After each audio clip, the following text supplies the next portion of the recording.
Bonjour les amis de la généalogie, je m'appelle Marie Capard, je suis historienne de l'ULB, généalogiste à Bruxelles, en Belgique, et aujourd'hui je vais vous parler des recherches justement en Belgique, de comment les conduire au mieux. Je vais aborder de manière très succincte les différentes sources possibles et les différentes informations surtout à bien retenir et à bien garder en tête quand vous avez un ancêtre à rechercher en Belgique, ce que vous ne manquerez pas d'avoir certainement, parce que surtout si vous êtes dans le Nord, eh bien, on passe les frontières très facilement et on se retrouve vite avec des cousins belges chanceux que vous êtes. Donc voilà, alors il faut d'abord garder en tête que la Belgique est un pays assez jeune, qui n'a même pas encore 200 ans officiellement, et qui a donc été fondé en 1830. Alors, c'est pas parce que le pays a été fondé en 1830 qu'il n'y avait rien avant, bien entendu.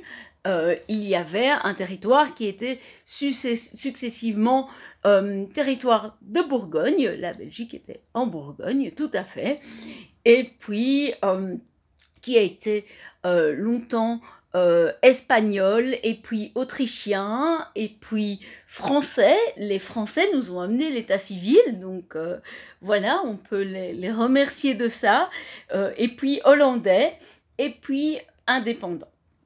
Donc ça, c'est des informations à bien garder en tête.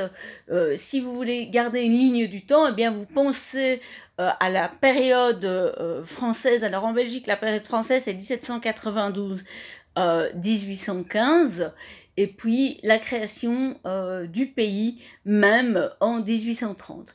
Une autre information qui est bien à garder en tête, c'est le fait que la Belgique actuellement est divisée en plusieurs communautés, la communauté francophone, la communauté néerlandophone et la communauté germanophone.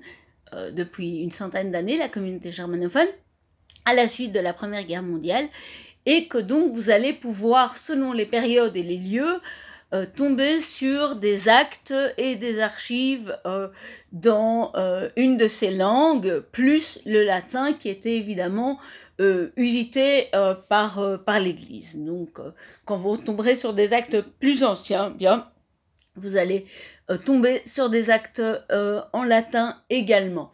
Alors, pour ce qui concerne les actes récents, parce qu'en généalogie, on commence surtout d'abord avec soi et avec ses aïeux directs. On commence en recherchant les informations dans ses papiers de famille.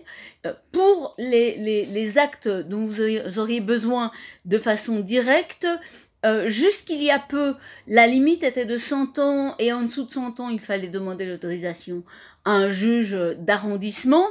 La législation vient de changer pour obéir à la directive européenne du RGPD. Et pour l'instant, alors ça, 100 ans pour les naissances, ça c'est resté. 75 ans pour les mariages et 50 ans pour les décès. Mais actuellement, les mesures sont interprétées de manière assez restrictive, dans le sens où on attend un arrêté royal pour les généalogistes. Alors le mieux, si vous avez besoin d'un de ces actes, c'est de contacter la mairie, donc là en Belgique on dit la commune, de l'acte que vous avez besoin, normalement depuis le 1er septembre 2020, donc c'est tout frais, c'est tout récent. Un descendant direct a le droit de demander une copie d'acte sous peine de prouver l'affiliation avec la personne concernée par l'acte. Maintenant, comme c'est tout frais, on est le 22 septembre et c'est passé le 1er septembre, donc il y a peut-être encore des communes qui ne sont pas encore en courant, donc voilà, vous aurez peut-être un peu de mal, mais voilà, il faut persévérer avec gentillesse et politesse si vous avez besoin d'un acte récent de naissance, de mariage ou de décès pour vous avancer dans vos recherches. Alors, très pratiquement, au niveau de l'état civil, comme je l'ai dit tout à l'heure, l'état civil est hérité de la période française. Donc, au niveau des informations contenues dans les actes, ça va globalement être le même type d'informations, à savoir ben voilà, l'identité du déclarant, l'identité des témoins, l'âge, la profession, Voilà, il n'y a pas de cause de décès, ça c'est pour le Royaume-Uni, mais on a par exemple voilà, l'adresse des époux, l'identité des parents, des époux, parfois des grands-parents. Pour les mariages, si les parents des époux sont décédés, mais des grands-parents sont encore vivants, ben on va avoir des informations comme ça. Mais ça, on ne diffère pas beaucoup des registres et des actes français, donc vous ne serez pas en terrain inconnu, si ce n'est le problème de la langue. Alors ce que je conseille toujours, évidemment, c'est d'utiliser soit des petits traducteurs en ligne et d'essayer de voir si vous pouvez traduire par vous-même les actes, ou alors de vous mettre carrément au néerlandais, ou alors de demander, de compter sur la solidarité des chercheurs dans des groupes de chercheurs en ligne, voire de demander un autre type d'aide ailleurs si jamais vous ne vous en sortez pas. Voilà. Alors il y a une autre source très intéressante pour la période contemporaine au niveau généalogique en Belgique. Il s'agit des registres de population. Alors les registres de population, c'est comme pour les recensements en France, c'est une radiographie d'une famille à un moment donné, à une adresse donnée. Et donc, vous allez avoir la composition de la famille, vous allez avoir son arrivée dans la commune, vous allez avoir son départ dans la commune et toutes les informations qui concernent la famille. Alors, ce qui peut être très intéressant, par exemple, c'est de voir des enfants qui, entre-temps, entre deux registres de population, bien, sont décédés.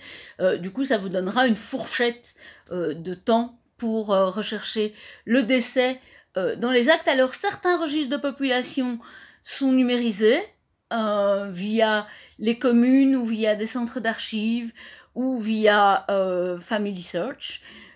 Et certains autres ne sont pas encore numérisés, certains sont microfilmés dans les archives de l'État, et certains ne le sont pas encore, donc ça va un peu dépendre. Le mieux est en général de contacter la commune pour savoir si c'est eux qui ont encore les registres de population ou si ils sont aux archives. Alors il faut savoir que les registres de population, il y a une date de protection de 120 ans, donc ça veut dire que vous aurez le droit de les consulter pour la période entre 1846 et 1890, mais pour la période entre 1890 et on va dire la Deuxième Guerre mondiale, là, il y a quelque chose qui n'est pas encore autorisé, et donc parfois ça marche, mais parfois ça ne marche pas.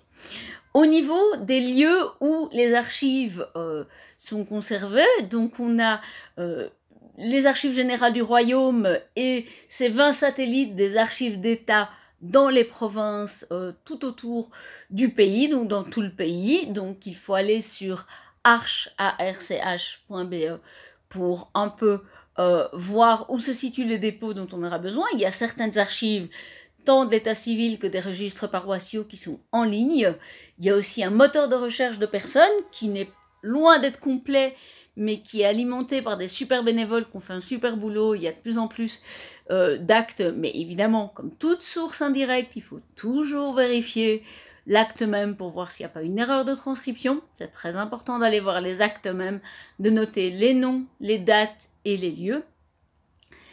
Et une autre source précieuse, évidemment, c'est toute la collection digitalisée de l'état civil sur le site de l'Église des Saints des Derniers Jours, dont je représente le t-shirt de Rootstech. Ceux qui me connaissent savent que je suis une très grande fan de Rootstech. Petite incise, je vous donne rendez-vous à Rootstech Connect au début de l'année prochaine, en ligne, donc cette année, à la suite de la crise. Donc sur le site de l'Église des Saints des Derniers Jours, il y a également une grande collection d'actes d'état civil. Pour y arriver, utilisez le catalogue, tapez la localité belge de votre choix et puis sélectionnez donc l'année qui vous intéresse et le type d'acte qui vous intéresse, et alors après naviguez dans les vignettes jusqu'à ce que vous tombiez sur l'année ou sur l'acte qui vous intéresse. Il y a bien d'autres sources également utilisées, les sources militaires, les sources notariales, les greffes scabinaux qui sont les greffes de justice locale de l'Ancien Régime, les actes de vente, les contrats de mariage, les inventaires après décès. Voilà, il y a énormément d'archives. On m'a dit que j'avais une dizaine de minutes pour faire cette vidéo, donc j'arrive doucement au bout.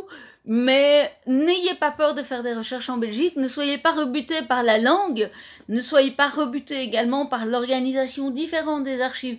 Bien sûr, ce n'est pas ce que vous connaissez en France, ou pas tout à fait, mais il y a des périodes où, comme je dis, ben voilà, les actes de la période française, vous allez tout à fait retomber sur le calendrier républicain, ce genre d'informations.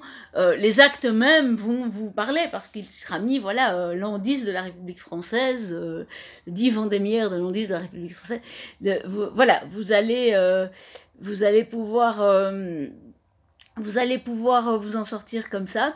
Donc voilà, je reste de toute façon à votre disposition pour toute recherche en Belgique et toute information concernant les recherches en Belgique. Je sais que parfois il y en a certains d'entre vous qui ont des problèmes avec les noms de localités, parce que les noms de localités ont été mal retranscrits dans les actes en France, et du coup il y a des confusions. Il y a également plusieurs localités qui ont le même nom, Saint-Denis par exemple, etc. Mais bon, ça c'est quelque chose que vous avez en France aussi.